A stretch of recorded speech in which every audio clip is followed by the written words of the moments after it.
আজকে আমি একটা ইন্টারেস্টিং জায়গায় এসেছি।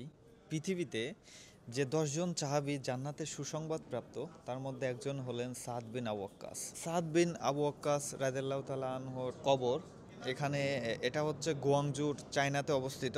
আজকে আমি এখানে এসেছি, এখানে এসে আসরের নামাজটা আদায় করব, দেন ওনার কবরটা জিয়ারত করব। 436 সালে সাদ বিন আবু ওয়াক্কাস যখন পারস্যটা জয় করেন, করে উনি সুদক্ষর সাথে পারস্যটা জয় করেন।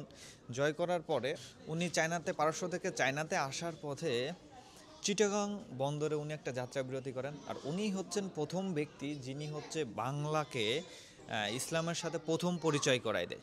ঠিক আছে, তো তারপরে উনি যাত্রাবিরতি শেষে ওখান থেকে চায়নার গুয়াংজু শহরে আসেন এবং ইসলামের বাণী গুয়াংজু এবং চায়নাতে ছড়িয়ে দেন আর কি। তো এখানে গুয়াংজু শহরে এটা একটা ব্যাপক বড় মসজিদ আছে এবং ওনার কবরটা আমার পিছনেই দেখতে পাচ্ছেন। আসুন আমরা দেখি সাদ বিন আবু ওয়াক্কাস রাদিয়াল্লাহু তাআলা আনহুর কবর।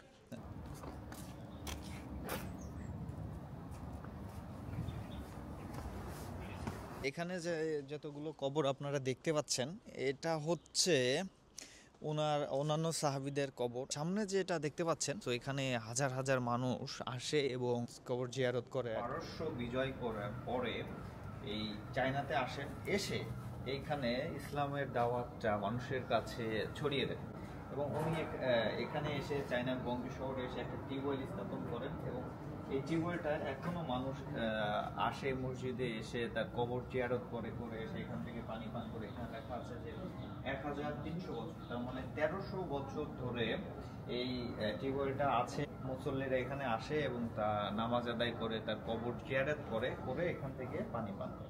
দেখতে পাচ্ছেন এটা হচ্ছে বেশ বড় একটা মসজিদ। আশা করি প্রত্যেক ফ্রাইডেতে এখানে আসার ওখানে এবং নামাজটা আদায় করার জন্য। আপনারা দেখতে পাচ্ছেন এটা হচ্ছে একতলা, আর নিচে গ্রাউন্ড ফ্লোর একটা আছে, 2 তলা বিশিষ্ট মসজিদ আর কি। এটা অনেক দেশের মানুষজন যেহেতু চায়নাতে থাকে ব্যবসার জন্য, তারা আসে এবং এখানে সালাত আদায় করে।